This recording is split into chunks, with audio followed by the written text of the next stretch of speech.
നമ്മൾ ഈ സ്കിന്നിൻ്റെ പ്രശ്നങ്ങൾ, സ്കിൻ ഹെയർ പ്രശ്നം ഇപ്പോൾ എപ്പോഴും വരാറാണല്ലേ, സ്കിൻ ഹെയർ പ്രോബ്ലംസ്. അപ്പോൾ റീത്തു യൂഷ്വലി എന്താ ചെയ്യുക? യൂഷ്വലി ഞാൻ ഗൂഗിൾ ചെയ്യും. നമ്മൾ സാധാരണ നമ്മളെല്ലാം ഹോസ്പിറ്റലിൽ ചൂസ് ചെയ്യുക, ഫേമസ് ആയിട്ടുള്ള ഹോസ്പിറ്റൽസ് ചൂസ് ചെയ്യും, നല്ല കെയർ കിട്ടുന്ന ഹോസ്പിറ്റൽ ചൂസ് ചെയ്യും. ബട്ട് എന്നാലും നമുക്ക് എവിടേക്കോ ഫോള് പറ്റാറുണ്ട്. എങ്ങനെയാണ് ഡോക്ടർ നമുക്കിപ്പോൾ ഒരു നല്ല ഹോസ്പിറ്റൽ ചൂസ് ചെയ്യുക? ആദ്യം നമ്മുടെ ഇന്ത്യയിൽ ഒരു മെഡിക്കൽ ഇൻഷുറൻസ് പൊതുവെ ആൾക്കാർക്ക് കുറവാണ്. I advise everybody should have a medical insurance. Doctor, ഈ സ്കിൻ ട്രീറ്റ്മെന്റ്സിനും കോസ്മെറ്റോളജിക്കൊക്കെ medical insurance? Okay, I'm talking about emergency medicine, other ഫീൽഡാണ്. ഡെർമറ്റോളജി ഡിസീസസിന് സ്കിൻ ഇൻഷുറൻസ് കവേർഡ് ആണ്. ബ്യൂട്ടിഫിക്കേഷനും കോസ്മെറ്റോളജിക്കുമാണ് ഇൻഷുറൻസ് കവേർഡ് അല്ലാതെ. ഡെർമറ്റോളജിയിൽ ഇഷ്ടം പോലെ ഡിസീസസ് ഉണ്ട്, അതൊക്കെ ഇൻഷുറൻസ് കവേർഡ് ആണ്. പ്ലാസ്റ്റിക് സർജറിക്കൊക്കെ കവേർഡ് അല്ല, മനസ്സിലാവില്ല. അത് ഞാൻ പറഞ്ഞത് എന്തും ബ്യൂട്ടിഫിക്കേഷൻ ഉള്ളത് കവേർഡ് അല്ല. U got it. Second is hospital. ഇത് ചോദിച്ച ചോദ്യം, എങ്ങനെ ഞാൻ ഹോസ്പിറ്റൽ ചൂസ് ചെയ്യുന്നു? നമ്മൾ ഹോസ്പിറ്റൽസ് ആർ ഇൻഷുറൻസിൽ തന്നെ ഉണ്ട്, ABC അങ്ങനെ ഉണ്ട് വെളി രാജ്യങ്ങളിൽ. ഇവിടെ നമുക്ക് ഇന്ന ഹോസ്പിറ്റലിൽ പോകാൻ പറ്റും എന്നുള്ള ഇൻഷുറൻസ് ക്ലിയർ ആയിട്ടുണ്ട്. ഇനി ഇൻഷുറൻസ് ഇല്ല, സാധാരണക്കാരൻ്റെ ഒരു മനുഷ്യനാണ്, ഹി ക്യാൻ ചൂസ്. നമ്മുടെ അഫോർഡൻസിന് അനുസരിച്ച് ഒരു ഹോസ്പിറ്റൽ നിയർ ബൈ ചൂസ് ചെയ്യുക എന്നുള്ളതാണ് നമ്മൾ നോക്കേണ്ടത്. അതല്ലാതെ നമുക്ക് അഫോർഡ് ചെയ്യാൻ പറ്റത്തില്ല, നമുക്ക് വലിയൊരു സെറ്റപ്പ് വേണം എന്ന് പറഞ്ഞൊരു വലിയ ഹോസ്പിറ്റലിൽ പോയിട്ടൊരു ബില്ലാവും. അവരുടെ സെറ്റപ്പ് ഇൻഷുറൻസുമായിട്ട് അവരുടെ ടൈപ്പ് അങ്ങനെയാണ്. അത് ഇനി there are so many myths. Okay, ഇപ്പം ഞാൻ എൻ്റെ വീട്ടിൽ ചോദിച്ചു, അയ്യോ എന്നെ ICUവിലിടും, എന്നെ വെന്റിലേറ്ററിലിടും, ഹോസ്പിറ്റലിൽ കൊണ്ടുപോയി എന്നാണ് എൻ്റെ പേരൻസ് പറയുന്നത്. No, nothing like that. There are so many, there is a medical superintendent, there are so many doctors. ഒരു 1% കറപ്റ്റഡ് എല്ലാ ഫീൽഡിലും കാണും. എല്ലാവരും കറപ്റ്റഡ് ആണോന്നില്ല. You got it. There are so many rumors, so many videos, hospitals done this, hospital surgery ചെയ്യാതെ charge ചെയ്തു. എല്ലാവരെയും അതിൻ്റെ അകത്തുള്ള എത്ര അനസ്തെറ്റിസ്റ്റ് കാണും, എത്ര ഡോക്ടേഴ്സ് കാണും, എല്ലാവരെയും കറക്റ്റ് ചെയ്യാൻ പറ്റുമോ? Everybody should take an insurance. It's easy no, വലിയ എക്സ്പെൻസീവ് അല്ല. ഒരു കോംപ്ലിക്കേഷൻ വന്നു കഴിഞ്ഞിട്ട് കേസ് കൊടുക്കാനും കരഞ്ഞിട്ടും കാര്യമില്ല. ഞാൻ ഇന്ന ഡോക്ടറെ കാണുന്നു, ആ ഡോക്ടറുടെ ഡിഗ്രി ഡെർമറ്റോളജിസ്റ്റ് ആണോ, പ്ലാസ്റ്റിക് സർജൻ ആണോ, ഡെന്റിസ്റ്റ് ആണോ എന്ന് അതിൽ അറിയാൻ പറ്റും. TCMC, Trivandrum Cochin medical council registration, ഒന്ന് ഗൂഗിളിൽ സെർച്ച് ചെയ്ത ഡോക്ടർ പേര് പഠിച്ചാൽ അതിൽ ക്ലിയർ ആയിട്ട് കാണും എന്ത് ഡിഗ്രിയാണ്. എന്നിട്ട് അവരൊരു ഡോക്ടറിനെ കാണാൻ പോകാവുള്ളൂ. ഇനിയുള്ള കാലത്ത് നമ്മൾ പ്രായമാകുമ്പോൾ നമ്മുടെ ബോൺസ് ചുരുങ്ങും. ഇപ്പം ഈ നേസോലേബിയൽ ഫോൾഡ് കൂടും, കണ്ണിൻ്റെ കുഴിവുകൾ കൂടും. അപ്പം നമ്മൾ ഈ ഹൈലൂറോണിക് ആസിഡ് ഡയറക്റ്റ് ഇഞ്ചെക്ട് ചെയ്യുമ്പം നമ്മുടെ മലയാളത്തിൽ പറഞ്ഞ് നമുക്ക് ദശയ്ക്ക് തുല്യം അവിടെ അത് പോയി സെറ്റായിട്ടിരിക്കും. ഇത് ഇഞ്ചെക്ട് ചെയ്യാൻ പോകുന്ന ആൾക്കാർ പ്രത്യേകം ശ്രദ്ധിക്കേണ്ടത് 3 കാര്യങ്ങൾ. ആ ഇഞ്ചക്ഷൻ കഴിഞ്ഞിട്ട് വിത്തിൻ 24 to 48 hours സ്വെല്ലിംഗ് ഉണ്ടായാൽ ആ ഇഞ്ചക്ഷൻ ആർട്ടറിക്കകത്തോ വല്ലതും ഉള്ളതാണ് അറിയുന്നത്. അപ്പോൾ അത് ഇമ്മീഡിയറ്റ്ലി നമ്മൾ അലിയിച്ച് കളയണം. അലിയിക്കുക എന്നുള്ള മെഡിസിനാണ് ഹൈഡ്രോഡേസ്, അത് ഞങ്ങളുടെ കയ്യിലുണ്ട്. സോ ഇത് അലിയിച്ച്, സ്വെല്ലിംഗ് ഉണ്ടെങ്കിൽ അലിയിച്ച് കളയണം. ഇല്ലെങ്കിൽ എന്ത് കിട്ടും, ഇത് ആർട്ടറിക്കകത്തായി ബ്ലോക്ക് ആവും. Even you can cos blindness. അതാണ് ചിലർ പറയുന്നത്, ഫില്ലർ ഇഞ്ചെക്ട് ചെയ്തിട്ട് ഐയുടെ കാഴ്ചയിൽ പോയി.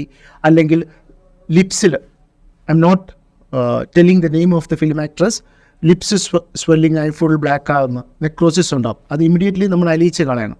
സോ ഈ കോംപ്ലിക്കേഷനൊക്കെ അറിയാതെയും സ്കിന്നിനെ പഠിപ്പിക്കാതെയുമാണ് ബാക്കിയുള്ള ആൾക്കാർ ചെയ്യുന്നത്. കോംപ്ലിക്കേഷൻ വരുമ്പം അവർ തള്ളിവിടുന്ന ഡോക്ടർമാരുടെ കേട്ടോ. അപ്പോൾ ഡോക്ടർ, സ്കിൻ ഡോക്ടറെ നമ്മൾ കണ്ടെത്തണമെങ്കിൽ നമ്മൾ നോക്കേണ്ടത് MBBS, പിന്നെ ഡെർമറ്റോളജി, പിന്നീട് കോസ്മെറ്റോളജിസ്റ്റിനെയാണ് വേണ്ടതെങ്കിൽ എന്ത് ഡിഗ്രി വേണ്ടത്? ഫെലോഷിപ്സ്. ഇത് ഡെർമറ്റോളജി കഴിഞ്ഞിട്ട് fellowship in cosmetology. Fellowship in cosmetology അത് കഴിഞ്ഞ് പ്ലാസ്റ്റിക് സർജൻ ആണെങ്കിൽ ഫസ്റ്റ് സർജൻസ് എന്ന് പറഞ്ഞാൽ ദേ ആർ ജനറൽ സർജറി കഴിഞ്ഞിട്ടാണ് പ്ലാസ്റ്റിക് സർജറി. കഴിഞ്ഞിട്ടാണ് പ്ലാസ്റ്റിക് സർജറി. അപ്പോൾ അത്രയും കാര്യങ്ങളാണ് നമ്മൾ ശ്രദ്ധിക്കേണ്ടത്. സാറ് ഫേഷ്യ SVSM ഹെൽത്ത് കെയറിലല്ലേ? അതല്ലേ സാറിന്റെ ക്ലിനിക്? പാലാരിവട്ടത്തുള്ള. അതുപോലെ തന്നെ മസ്കറ്റിലുണ്ടല്ലേ ക്രിസ്റ്റൽ ഹെൽത്ത് കെയർ. അപ്പോൾ നമ്മുടെ ഈ ട്രീറ്റ്മെന്റ്സ് എങ്ങനത്തെ ഡിഫറൻസ് എന്താ നമ്മുടെ ഈ സാധാരണ ക്ലിനിക്സും ഈ ഡെർമറ്റോളജി അല്ലെങ്കിൽ MBBS ഒക്കെ പഠിച്ചു കഴിഞ്ഞു ഇതിലേക്ക് വരുന്നത്? അതായത് MBBS എന്ന് പറയുന്നത് 4.5 years plus 1 year house residency കഴിഞ്ഞവരെ ഞങ്ങൾ ജനറൽ പ്രാക്ടീഷണർ എന്ന് വിളിക്കും. 1. അത് കഴിഞ്ഞിട്ട് ഞങ്ങൾ 3 കൊല്ലം പോസ്റ്റ് ഗ്രാജുവേഷൻ ചെയ്യും. MD skin, MD dermatology. ആ MD ഡെർമറ്റോളജി കഴിഞ്ഞ് നമ്മൾ 1 year ഒരു ഫെലോഷിപ്പോ കോസ്മെറ്റോളജിക്ക് ചെയ്യും. അവിടെയാണ് ഞങ്ങൾ കോസ്മെറ്റിക് ഡെർമറ്റോളജി എന്ന് പറയും. Cosmetic dermatology. ഓക്കെ. അപ്പോൾ ഞങ്ങൾ ഒരുപാട് കേട്ടിട്ടുണ്ട് ഈ ഫെലോഷിപ്പ് ആൻഡ് സ്പെഷ്യലൈസേഷൻ അതെന്താണ് അങ്ങനെ പറയുന്നത്? നമുക്ക് കുറേ ക്യോക്കറി ഉണ്ട്. Okay. Okay, quacks very common. Okay, അതായത് ഇപ്പോൾ ഒരു ജനറൽ പ്രാക്ടീഷണർ പഠിച്ചു കഴിഞ്ഞിട്ട് ഒരു 1 year ഈ ജമ്പ് ചെയ്യും, ഈ സ്കിന്നിനെ പറ്റി പഠിക്കാതെ ജമ്പ് ചെയ്ത് ഫെലോഷിപ്പ് ഇൻ കോസ്മെറ്റോളജി ചെയ്യും. എന്നിട്ട് അവർ കോസ്മെറ്റോളജിസ്റ്റ് എന്ന് പറഞ്ഞ് അഡ്വർടൈസ് ചെയ്ത് പ്രാക്ടീസ് ചെയ്ത് തുടങ്ങും. അങ്ങനെയാണല്ലേ. അപ്പോൾ ഈ ശരിക്കും ഈ MBBS കഴിഞ്ഞ് 3 വർഷത്തെ കോഴ്സ്, അതായത് ഡെർമറ്റോളജി പഠിച്ചിട്ട് വീണ്ടും നമ്മൾ സ്പെഷ്യലൈസ് ചെയ്യണോ കോസ്മെറ്റോളജി? കാരണം ആദ്യം നമ്മൾ സ്കിന്നിനെ പറ്റി പഠിക്കുക ചെയ്യുന്നത്. എല്ലാവരും വിചാരിക്കും സ്കിന്നല്ലേ, തൊലിയല്ലേ, ഈസി ആയിട്ട് ട്രീറ്റ്മെൻറ്റ് ചെയ്യാമെന്ന് പറയും. അങ്ങനെയല്ല. 3 കൊല്ലം സ്കിന്നിൽ നമുക്ക് റൂക്ക് എന്ന ടെക്സ്റ്റ് ബുക്ക് ഒരു 4 വലിയ വോളിയമാണ്. അതിൽ ലക്ഷങ്ങൾ കണക്കിന് ഡിസീസിനെ നമ്മൾ പഠിച്ചിട്ടാണ് നമ്മൾ ഒരു ട്രീറ്റ്മെൻറ്റിനെ പറ്റി ഡയഗ്നോസ് ചെയ്യുന്നത്, ഒരു അസുഖത്തെപ്പറ്റി ഡയഗ്നോസ് ചെയ്യുന്നത്, പിന്നെ അത് ട്രീറ്റ് ചെയ്യുന്നത്. ഇത് ജമ്പ് ചെയ്താണ് ഈ കോസ്മെറ്റോളജി ഡെർമാറ്റോസർജറിയും ഫീൽഡ് ചെയ്യുന്നത്. ഇത് വളരെ ഇമ്പോർട്ടൻ്റ് ആണ്. സ്കിന്നിനെ പറ്റി പഠിക്കാതെ അത് ഡയഗ്നോസിസ് ചെയ്യാതെ നമുക്ക് ട്രീറ്റ്മെൻറ്റ് ചെയ്യാൻ പറ്റില്ല. അതെ അതെ. സ്കിന്നിൽ തന്നെ നമുക്ക് ബ്ലഡ് വെസൽസ് ഉണ്ട്, നെർവ്സ് ഉണ്ട്. ഇത് ബ്ലഡ് വെസൽസ്, സ്കിന്നിലെ ബ്ലഡ് വെസൽസ് വലിയ ശരീരത്തിലെ രക്തക്കുഴലിലോട്ട് പോകുന്നതാണ്. എന്തെങ്കിലും ആ ബ്ലഡ് വെസലിന് പറ്റിയാൽ അത് ഫുൾ ബോഡി എഫക്റ്റ് ചെയ്യും. ഇത് ആൾക്കാർ മനസ്സിലാക്കുന്നില്ല. അവർ പറയുന്നത് തൊലിയല്ലേ, എന്ത് വേണേൽ നമുക്ക് ചെയ്യാം എന്നുള്ള രീതിയിലാണ് ഈ കോക്സ് പ്രാക്ടീസ് ചെയ്യുന്നതും. നമ്മുടെ ജനങ്ങൾക്കും അറിയില്ല സ്കിൻ ഒരു മേജർ ഓർഗൻ ഓഫ് ദ ബോഡിയാണ്. നെർവ്സ്, സ്കിന്നിൽ പല നെർവ്സുകളുണ്ട്, അത് ഇഞ്ചുറി ആയ പ്രോബ്ലം ഉണ്ട്. ഇതൊന്നും ആൾക്കാർ മനസ്സിലാക്കുന്നില്ല. സാർ, ഇപ്പോൾ യൂഷ്വലി നമ്മളൊരു ഹോസ്പിറ്റലിൽ ഇപ്പോൾ ഈ പ്ലാസ്റ്റിക് സർജനും ഒന്നും അല്ല, നമ്മൾ ഈ ഹോസ്പിറ്റലിലൊക്കെ പോകുമ്പോൾ ഡെർമറ്റോളജിസ്റ്റിനെ കാണുന്നു. അപ്പം നമുക്കിപ്പോൾ ഒരു പൊള്ളലേറ്റു, അപ്പം സ്കിൻ ഡോക്ടേഴ്സിനെ അല്ലേ കാണുക. അപ്പം ഈ ഒരു ടൈപ്പ് ഓഫ് ട്രീറ്റ്മെൻറ്റ്സും ഇങ്ങനെ ചെറിയ ചെറിയ ക്ലിനിക്കിലൊക്കെ ചെയ്യുന്ന കാണാറില്ലേ? അതൊരു പ്രോപ്പർ ഡെർമറ്റോളജിസ്റ്റ് അല്ല. അത് പ്രോപ്പർ ഡെർമറ്റോളജിസ്റ്റ് ആണോ നമ്മളത് ചെയ്യേണ്ടത്, അതോ പ്ലാസ്റ്റിക് സർജൻ ആണോ, അതോ ഇനി ലൈക്ക് കുറേ ഉണ്ടല്ലോ കോസ്മെറ്റോളജിസ്റ്റ് ആണോ? അപ്പോൾ എങ്ങനെയാണ് അത് ചെയ്യുക? ഞാൻ ഡിഫറൻസ് പറയാം. MBBS MD സ്കിൻ കഴിഞ്ഞ ഒരാളാണ് ഡെർമറ്റോളജി പ്രാക്ടീസ് ചെയ്യേണ്ടത്. രണ്ടാമത് MBBS കഴിഞ്ഞിട്ട് ജനറൽ സർജറി കഴിഞ്ഞിട്ട് പ്ലാസ്റ്റിക് സർജറി എടുത്തിട്ടാണ് പ്ലാസ്റ്റിക് സർജൻ ട്രീറ്റ് ചെയ്യുന്നത്. ഒരു ഡെർമറ്റോളജിസ്റ്റിന് ഒരിക്കലും പ്ലാസ്റ്റിക് സർജറി ചെയ്യാൻ പാടില്ല. മനസ്സിലായി? നമ്മുടെ ഇന്ത്യൻ മെഡിക്കൽ കൗൺസിലിന് ഒരു റൂളുണ്ട്. ആ റൂള് നമ്മൾ ഫോളോ ചെയ്യണം. ആ റൂള് ഫോളോ ചെയ്യാതെ നമ്മൾ ഒരു ട്രീറ്റ്മെൻറ്റും പാടില്ല. ഇപ്പം ഒരു ജനറൽ പ്രാക്ടീഷണർ ഒരു പ്ലാസ്റ്റിക് സർജൻ്റെ ബിലോ വർക്ക് ചെയ്ത് നോക്കുക. ഒരു പ്ലാസ്റ്റിക് സർജറി യൂണിറ്റിൽ 3 കൊല്ലം വർക്ക് ചെയ്തിട്ട് ആ ഒരു ജനറൽ പ്രാക്ടീഷണർ ഡോക്ടറിന് പോയി പ്ലാസ്റ്റിക് സർജറി ചെയ്യാൻ പറ്റത്തില്ല. ഒരു പ്ലാസ്റ്റിക് സർജൻ കൂടെ വേണം. പുള്ളിയെ വേണമെങ്കിൽ അസിസ്റ്റ് ചെയ്യാം. തന്നെത്താൻ ട്രീറ്റ്മെൻറ്റ് ചെയ്യാൻ പാടില്ല. അതാണ് ഇന്ത്യൻ മെഡിക്കൽ കൗൺസിൽ ലോ. അതേപോലെ പ്ലാസ്റ്റിക് സർജറി ഞാൻ പറഞ്ഞു തന്നു എന്തുവാണെന്ന്, ഡെർമറ്റോളജിസ്റ്റ് എന്താണെന്ന് പറഞ്ഞു തന്നു. മൂന്നാമതാണ് കോസ്മെറ്റോളജിസ്റ്റ് എന്ന് പറഞ്ഞ് പലരും പ്രാക്ടീസ് ചെയ്യുന്നത്. അവർ what is a meaning of cosmetologist അല്ലേ? എന്താണ് മീനിങ് ഓഫ് കോസ്മെറ്റോളജിസ്റ്റ്? കോസ്മെറ്റോളജിസ്റ്റിൻ്റെ മീനിങ് നമ്മൾ സെർച്ച് ചെയ്താൽ അറിയാൻ പറ്റും.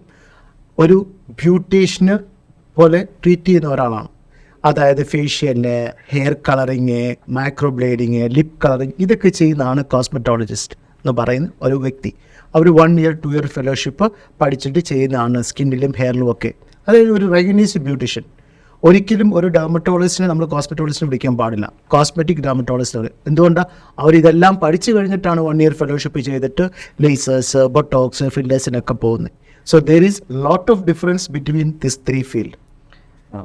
ഇപ്പം നമ്മുടെ നാട്ടിൽ ഇപ്പം നഴ്സിംഗ് കഴിഞ്ഞവരുണ്ട്, മറ്റ് മെഡിക്കൽ ഫീൽഡ് കഴിഞ്ഞവരുണ്ട്, BDS കഴിഞ്ഞവരുണ്ട്. അപ്പോൾ അവരൊക്കെ ഈ കോസ്മെറ്റോളജി പ്രാക്ടീസ് ചെയ്യുന്നത് നമ്മൾ കാണുന്നുണ്ട്. അപ്പോൾ അത് എത്രത്തോളം വാലിഡാണ്? നമ്മൾ അതാണ് പറഞ്ഞത്. ദാറ്റ് ഈസ് ഇപ്പം ഞാൻ MBBS കഴിഞ്ഞിട്ട് അതിൻ്റെ അകത്തും ഹെഡ് ആൻഡ് നെക്ക് എന്ന് പറയുന്ന ടെക്സ്റ്റ് ബുക്ക് ഉണ്ട്, അനാട്ടമി പഠിക്കുന്നുണ്ട്. എനിക്കൊരു ഡെൻറ്റിസ്റ്റിൻ്റെ ജോലി ചെയ്യാൻ പറ്റുമോ? I M not recognised for it. ഞാനൊരു ഡെൻറ്റിസ്റ്റിൻ്റെ അടുത്ത് പോയി പഠിച്ചിട്ട് ചെയ്യാൻ പറ്റുമോ? പറ്റില്ല. That is prohibited. You should not do that. Because skin അറിയാതെ സ്കിന്നിൻ്റെ ട്രീറ്റ്മെൻറ്റ് ചെയ്യുവാണെങ്കിൽ എന്ത് പറ്റും? There are lot of complications are there.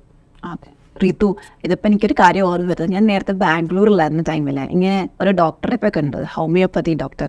അപ്പോൾ ഡോക്ടർ എനിക്ക് ബ്യൂട്ടി ഡ്രോപ്സ് എന്ന് പറഞ്ഞ സാധനം കുടിക്കാൻ തന്നു. അതിങ്ങനെ വെള്ളത്തിലിട്ടിട്ട് ഇങ്ങനെ ബ്യൂട്ടി ഡ്രോപ്സ് 1 മാസം കഴിച്ചു. പിന്നെ ഞാൻ അങ്ങോട്ട് പോയില്ല. പക്ഷേ നല്ലതായിരിക്കാം. അപ്പോൾ അങ്ങനെയൊക്കെയുള്ള സ്കിന്നിന് ഇങ്ങനെ കളർ വരാൻ ഗ്ലൂട്ടോത്തൈൻ പോലത്തെ എന്തോ സംഭവം എന്നൊക്കെ തോന്നുന്നു. അപ്പോൾ അതൊക്കെ നല്ലതായിരിക്കുമോ ഇങ്ങനെ? അതായത് there are 3 signs എന്നാണ് നമ്മൾ പറയുന്നത്. ഒന്ന് ഞാൻ പ്രാക്ടീസ് ചെയ്യുന്ന അല്ലെങ്കിൽ നമ്മളെല്ലാവരും പോകുന്ന മോഡേൺ മെഡിസിൻ, ഒന്ന് ആയുർവേദം, ഒന്ന് homeopathy. As a dermatologist, as a general practitioner, I am not against any science. ആയുർവേദം 5000 years back ഉണ്ടായ സയൻസാണ്. എന്താണ് ആയുർവേദം പറയുന്നത്? Prevention of disease. അതായത് ഒരു അസുഖത്തെ പ്രിവെൻറ്റ് ചെയ്യുക എന്നുള്ളതാണ് ആയുർവേദത്തിൻ്റെ മെയിൻ ക്യാപ്ഷൻ തന്നെ. പ്രിവെൻഷൻ ഓഫ് ഡിസീസ് എങ്ങനെ പ്രിവെൻറ്റ് ചെയ്യും? നമ്മുടെ ഹാബിറ്റ്സ്, നമ്മുടെ ഡേ ടു ഡേ ലൈഫ്, നമ്മുടെ ഫുഡ്, ഇതെല്ലാം അവരുടെ ട്രീറ്റ്മെൻറ്റ് അതിലാണ്. അറിയാമല്ലോ, പദ്യം അതെല്ലാം നോക്കുന്നത്. വേറാസ് ഹോമിയോപ്പതി എന്താണ്? Homeopathy is curing the disease. നമ്മുടെ ഡിഫൻസ് മെക്കാനിസത്തെ ബൂസ്റ്റ് ചെയ്യുകയാണ് ചെയ്യുന്നത് ഹോമിയോപ്പതി. You understood? എങ്ങനെ ഹോമിയോപ്പതി ഡിഫൻസ് സിസ്റ്റം? അതായത് മോർ ഡയല്യൂട്ട് ദ മെഡിസിൻ, അവർ മോർ ഡയല്യൂട്ട് ചെയ്ത് നമ്മുടെ ഡിഫൻസ് മെക്കാനിസത്തെ ബൂസ്റ്റ് ചെയ്യും. You understood? What is modern medicine? Modern medicine ആണ് വി ഡയഗ്നൈസ് ദ ഡിസീസ്, അതിൻ്റെ ട്രീറ്റ്മെൻറ്റ്, അതിൻ്റെ പ്രോഗ്നോസിസ്, ഇനി അതിൻ്റെ പാലിയേറ്റീവ്. ഇപ്പോൾ ഒരു മെഡിസിൻ കൊണ്ട് മാറുന്നില്ല, അപ്പം നമ്മളൊരു സർജറിക്ക് പോവുകയാണ് ചെയ്യുന്നത്. ഒരു ഹാർട്ട് പേഷ്യൻ്റ്, അതായത് ഒരു ആക്റ്റീവ് ഡിസീസ് ഉള്ള ഒരാൾ, they should follow modern medicine. You got it. ഒരു active disease. My father for example is a homeopathy doctor. Okay, I'm proud, I'm sitting here because of my father. പക്ഷേ ഫാദറിന് ഹാർട്ടിൻ്റെ atrial fibrillation ഉണ്ടാകുമ്പോൾ father കഴിക്കുന്ന medicine modern medicine ആണ്. My mother, okay, she had diabetic. എൻ്റെ mother ചോദിച്ച ചോദ്യം ഇതാണ്: 40 yearsൽ ഡയബറ്റിക്, 40-50 years ഡയബറ്റിക് അയാൾ ഡയോണിൽ എന്ന് പറയുന്ന മെഡിസിൻ കഴിക്കുവാണ്, അല്ലെങ്കിൽ ഇൻസുലിൻ എടുക്കുവാണ്, എന്തെങ്കിലും സൈഡ് എഫക്ട്സ് ഉണ്ടാവുന്നുള്ളത്. മോഡേൺ മെഡിസിൻ നോക്കുന്ന എന്തുവാ? റിസ്ക് ബെനിഫിറ്റ് എന്ന് പറയുന്നത്. നമ്മളെപ്പോഴും മോഡേൺ മെഡിസിൻ നോക്കും ഒരാളുടെ ലൈഫ് എത്രത്തോളം നമുക്ക് കൂട്ടിക്കൊണ്ട് പോകാം. ഓക്കെ, അവിടെ മെഡിസിൻ സപ്പോർട്ട് ചെയ്താൽ എത്രത്തോളം കൂട്ടിക്കൊണ്ട് പോകാം എന്നുള്ളതാണ് നമ്മൾ നോക്കുന്നത്. അപ്പോൾ ചോദിക്കുന്നത്, ഈ മോഡേൺ മെഡിസിന് എന്തെങ്കിലും സൈഡ് എഫക്റ്റ് ഉണ്ടോ? There is A side effect. ഒരു ചെറിയ സൈഡ് എഫക്റ്റ് എല്ലാത്തിലും കാണും, പക്ഷേ അത് നമ്മൾ റിസ്ക് ബെനിഫിറ്റ് നോക്കും. എങ്ങനെ ആ പേഷ്യൻ്റെ ലൈഫ് നമുക്ക് ഒരു 10-20 years നീട്ടിക്കൊണ്ട് പോകാം. ഒരു 75-80, അതാണ് നമ്മളൊരു ടാർഗറ്റ് നോക്കുന്നത്. അപ്പോൾ ഒരു 50 years 60 years നമ്മൾ ആ മെഡിസിൻ സ്റ്റാർട്ട് ചെയ്താൽ ആ ഒരു ലൈഫ് സ്പാൻ നമുക്ക് കൂട്ടാൻ പറ്റും. U got it? അപ്പം ഞാനിങ്ങനെ കേട്ടിട്ടുണ്ട്, ഹോമിയോപ്പതി എന്ന് പറയുന്നത് ട്രീറ്റിംഗ് എ പേഴ്സൺ ആണ് എന്നൊക്കെ കേട്ടിട്ടുണ്ട്. ട്രീറ്റിംഗ് എ ഡിസീസ് അല്ല, ട്രീറ്റിംഗ് എ പേഴ്സൺ ആണെന്നൊക്കെ പറയുന്നത് കേട്ടിട്ടുണ്ട്. യെസ്, അതായത് ഓരോ സയൻസിനും അവരുടേതായ രീതികളിലുള്ള ട്രീറ്റ്മെൻ്റ് ഉണ്ട്. You got it? ഇതിപ്പം നടക്കുന്നത് മിക്സോപ്പതിയാണ്. You got it? Mixopathy. General practitioner, he is treating homeopathy, arthropathy, Siddha, എല്ലാം കൂടി ഇപ്പം നമ്മൾ കണ്ടുവരുന്നതാണ്. അങ്ങനെ ഒരു ടൈം ഇപ്പം കോമൺ ആണ്. മിക്സോപ്പതി, അതായത് they are treating that. Everybody should be proud about your own field, അല്ലേ? Yes or no? ഒരു നഴ്സ് എത്ര ഇമ്പോർട്ടൻ്റ് ആണ്, അല്ലേ? ശരിയല്ലേ? Even a cleaner in a hospital is very important person. So everybody should be respectable about their profession. അപ്പം mixopathy നല്ലതാണെന്നാണ് doctor പറയുന്നത്? അതോ we never agree for that. You understood? നമുക്കറിയാവുന്ന സയൻസിൽ നമ്മൾ പഠിച്ച സയൻസിലെ ട്രീറ്റ്മെൻറ്റ് ചെയ്യേണ്ടത്. ഇപ്പം ഞാനൊരു ജനറൽ പ്രാക്ടീഷണർ ആണെങ്കിൽ I should be proud I M A general practitioner. I should, നമ്മളൊരു എമർജൻസിക്ക് നമ്മുടെ മദറിനെ ഫാദറിനെ എവിടെ കൊണ്ടുവന്ന് ഒരു കാഷ്വാലിറ്റി, ആ കാഷ്വാലിറ്റി ട്രീറ്റ് ചെയ്യുന്ന ഡോക്ടറാണ്. അവിടുത്തെ കൺസൾട്ടൻറ്റ് ഒരു ഡിപ്പാർട്ട്മെൻറ്റിൽ വർക്ക് ചെയ്യുന്ന ഒരു ജനറൽ പ്രാക്ടീഷണറാണ്. He is very important person.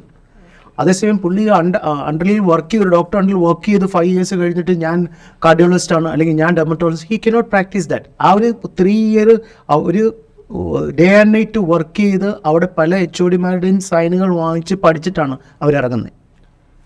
പക്ഷെ എന്നാലും എപ്പോഴും ഒരു കൺഫ്യൂഷൻ അല്ലേ? ഒരു പെട്ടെന്ന് ഒരു സ്കിൻ ഡോക്ടറിൻ്റെ അടുത്ത് പോകണമെങ്കിൽ എന്തൊക്കെ ഡിഗ്രി നോക്കും, പെട്ടെന്ന് നോക്കും. ഡിഗ്രി നോക്കുമെങ്കിൽ നമ്മൾ അവരുടെ പലപ്പോഴും പലരും എക്സ്പീരിയൻസ് നോക്കും. ഇപ്പോൾ ഒരു ചിലരും ലൈക്ക് BDS MD ഡെന്റിസ്റ്റ് കഴിഞ്ഞിട്ട് പലരും ഇങ്ങനെ സ്കിൻ പ്രാക്ടീസ് ചെയ്ത് കോസ്മെറ്റോളജിസ്റ്റ് ഒക്കെ ആകുന്നവരുണ്ട്. അങ്ങനെ പല രീതിയിൽ ചെയ്യുന്നവരുണ്ട്. പക്ഷെ പലരും അതൊക്കെ കുഴപ്പമില്ലാതെ ചെയ്യുന്നവരായിരിക്കും. അപ്പം അത് മാത്രം നോക്കിയായിരിക്കും പലരും അതിൻ്റെ പുറകെ പോകുന്നത്. ഓക്കെ, ഇപ്പം കോക്കറി കൂടുതലുള്ളത് ജനറൽ പ്രാക്ടീഷണർ, ഡെന്റിസ്റ്റ്, പിന്നെ ആയുർവേദം, ഹോമിയോപ്പതി, നഴ്സസ്, ബ്യൂട്ടീഷ്യൻസ്. ഈ ഒരു 5-6 പേരാണ് ഇത് അവരുടെ ഓൺ ക്ലിനിക്ക് സ്റ്റാർട്ട് ചെയ്യുക. Why they are all starting? They thought it's easy money making. You understood? അവർക്ക് എങ്ങനെ സ്കിന്നിൽ ഇങ്ങനെ ഇഞ്ചക്ഷൻ ചെയ്യാനായിട്ടുള്ള ലൈസൻസ് കിട്ടും? അതാണ്. There are so many foreign countries fellowships are there. There, even European countries, there they accept nurses or a general practitioner to do this fellowship. Why? Because very easy. They can go there to get the degree, so they should work under somebody. എന്നോർത്തിട്ടാണ് അവർ ഈ foreign degree കൊടുക്കുന്നത്. നമ്മുടെ ആൾക്കാർ direct വന്ന് practice ചെയ്യും. Famous ആയിട്ടുള്ള ഒരു ക്ലിനിക്കിൽ പോകാനാണ് നമ്മളെല്ലാം ആഗ്രഹിക്കുന്നത്. ഒരു ഫേമസ് ഡെർമറ്റോളജിസ്റ്റ് അല്ലെങ്കിൽ ഫേമസ് ആയിട്ടുള്ള ട്രീറ്റ്മെന്റ്സ് ഉള്ള ക്ലിനിക്കിലാണ് നമ്മളെല്ലാവരും പോകാൻ ആഗ്രഹിക്കുന്നത്. നമ്മൾ സാധാരണ സ്കിൻ ട്രീറ്റ്മെന്റിന് ഒരിക്കലും നമ്മൾ ഹോസ്പിറ്റലുകളിൽ പോകാറില്ല. നമ്മളെല്ലാം പ്രിഫർ ചെയ്യുന്നത് ഇതുപോലുള്ള ക്ലിനിക്. പക്ഷെ അവിടുത്തെ ഈ ഒരു സിസ്റ്റം കാരണം, അതെ, സിസ്റ്റം കാരണമായിരിക്കും. കാരണം കൂടുതൽ കെയർ ക്ലിനിക്സിൽ കിട്ടുന്നുണ്ട് ഹോസ്പിറ്റലിനെക്കാട്ടിലും. കൂടുതൽ സ്പെഷ്യലൈസേഷൻ ഉള്ള ഡോക്ടേഴ്സും ക്ലിനിക്കിലാണ് ഉള്ളത്, മെജോറിറ്റി ഹോസ്പിറ്റലിനെക്കാട്ടിലും. അപ്പോൾ അതെങ്ങനെയാണ് ഡോക്ടർ അവർ അത് ചൂസ് ചെയ്യുന്നത്? നമ്മളത് ചൂസ് ചെയ്യുന്നത് നല്ലതാണോ? ഇപ്പം ഹോസ്പിറ്റൽസിലും ഡെർമറ്റോളജിസ്റ്റ് ഉണ്ട്, കോസ്മെറ്റിക് ഡെർമറ്റോളജിസ്റ്റും ഉണ്ട്, യു ഗോട്ട് ഇറ്റ്. പക്ഷേ നമുക്കൊരു പ്രൈവസി ഹോസ്പിറ്റലിൽ കിട്ടാൻ വളരെ ബുദ്ധിമുട്ടാണ്. ആ ഹോസ്പിറ്റലുകാർക്കും അത്രയും ഒരു പ്രൈവസി, സെപ്പറേറ്റ് ഒരു വിങ് സെപ്പറേറ്റ് ആയിട്ട് കൊടുക്കാൻ പറ്റുന്നില്ല മിക്ക ഹോസ്പിറ്റലും. ചില ഹോസ്പിറ്റലിൽ കൊടുക്കുന്നുണ്ട്. ക്ലിനിക് ആകുമ്പം ഒരു കൂടുതലും നമ്മൾ ബ്യൂട്ടിഫിക്കേഷനോ ഫീമെയിൽ പേഷ്യൻസ് ആയിരിക്കും കൂടുതലായിട്ടും വരുന്നത്. So they prefer to go to a privacy area clinic. പിന്നെ ഒരാൾക്ക് എന്തെങ്കിലും ഒരു കോസ്മെറ്റിക് ചെയ്യുന്നത് വേറെ ആൾ അറിയുന്നത് ഇഷ്ടപ്പെടുന്നില്ല. So they prefer mostly A individual cosmetic clinic four treatment. And ഈ കോസ്മെറ്റിക് ക്ലിനിക്ക് ചൂസ് ചെയ്യുമ്പോഴും ഞാൻ ആദ്യം പറഞ്ഞ അതായത് recognised dermatologist they should go. Recognition അറിയാനും ഈസിയാണ്, സിമ്പിൾ തിങ്. ഇപ്പം ഒരു ഓർത്തോഡോണ്ടിസ്റ്റിനോ ഡെന്റിസ്റ്റിനോ കാണാൻ പോവുകയാണെങ്കിൽ അവർക്ക് ക്ലിയർ ആയിട്ട് ചെക്ക് ചെയ്ത് നോക്കാം അവരുടെ ഡിഗ്രി, എന്നിട്ട് പോവാം. You understand? പക്ഷേ ഏറ്റവും കൂടുതൽ വ്യാജ ഡോക്ടർമാരെന്ന് പറയുന്ന ഫീൽഡ് എൻ്റെ ഫീൽഡിലാണ്, ഡെർമറ്റോളജിയിലാണ് നമ്മൾ കണ്ടുവരുന്നത്. ചെന്ന് കഴിയുമ്പം you will get A shock who is treating there without knowing 3 years of course of day and night studying and practicing of MD skin. So that is part of the story. പക്ഷേ അത് പിന്നീട് ആളുകൾ realise ചെയ്യത്തുള്ളൂ. പിന്നീട് നമ്മൾ realise ഒരു complication വരുമ്പോഴുള്ള I remember this one patient, ഒരു ചെറിയൊരു മാർക്ക് ഫേസിലുണ്ട്. അവരതിന് സ്പെൻഡ് ചെയ്ത് ഓൾമോസ്റ്റ് കൊച്ചി തന്നെ ഒരു 7-8 ക്ലിനിക്സിൽ almost 10 lakhs they spent. 10 lakhs. Okay, peel ചെയ്തു, ഹൈഡ്രോഫേഷ്യൽ ചെയ്തു, വാമ്പയർ ഫേഷ്യൽ ചെയ്തു, അങ്ങനെ കുറേ കാര്യങ്ങൾ ചെയ്തു, മീസോതെറാപ്പി. ലാസ്റ്റ് ഈ കാണിച്ചെടുത്തൊന്നും ഡെർമറ്റോളജിസ്റ്റ് ഇല്ല, was treated by other speciality. അവസാനം ആ ഒരു റെഫറൻസ് പറഞ്ഞ് എൻ്റെ അടുക്ക വന്നു. ഞാനത് ബയോപ്സി എടുത്ത് നോക്കുമ്പം അമൃതയെ വിട്ടു, ദാറ്റ് ഈസ് സ്കിൻ ക്യാൻസർ. അമൃതയിൽ നിന്ന് വിളിച്ചു പറയുന്നു, HOD ഡോക്ടർഷിപ്പ് കുറച്ച് ഒരു 3 വർഷം മുമ്പ്, ഇവർ 4-5 കൊല്ലമായിട്ട് ട്രീറ്റ്മെൻറ്റ് ചെയ്യുമോ, ഒരു 3 വർഷം മുമ്പ് നമ്മൾ നേരത്തെ റെഫർ ചെയ്യുമായിരുന്നെങ്കിൽ നമുക്കറിയാൻ പറ്റുമായിരുന്നു അവരുടെ ലിവറിന് ക്യാൻസർ ഉണ്ട്. സോ അറ്റ് ദ എൻഡ് നമ്മുടെ ഇൻറ്റേർണൽ ആയിട്ടുള്ള ഡിസീസ് ഫസ്റ്റ് കാണിക്കുന്നത് സ്കിന്നിലാണ്. തൈറോയ്ഡ് ഉണ്ടെങ്കിൽ സ്കിന്നിൽ പിഗ്മെൻറ്റേഷൻ ഉണ്ടാവും, ഫാറ്റി ലിവർ ഉണ്ടെങ്കിൽ ഫേസ് ഡാർക്കനിങ് ആവും. അങ്ങനെ പല ഓർഗൻസിൻ്റെയും മേജറായിട്ടുള്ള പ്രൂറൈറ്റിസ് കണ്ടിന്യൂസ് ഉള്ളവർക്ക് ചിലപ്പം റീനൽ ഇഷ്യൂ ആയിരിക്കും. ഇൻറ്റേർണൽ ഓർഗൻ എന്തെങ്കിലും പ്രോബ്ലം ഉണ്ടെങ്കിൽ അത് ഫസ്റ്റ് റിഫ്ലക്റ്റ് ചെയ്യുന്ന സ്കിന്നിലാണ്. അതറിയാതാണ് നമ്മൾ ഈ പഠിച്ച് MBBS MDയും പഠിക്കാത്തവർ കോസ്മെറ്റോളജി ട്രീറ്റ് ചെയ്യുന്നത്. Hope I am so clear with the answers. Thank you doctor. Thank U.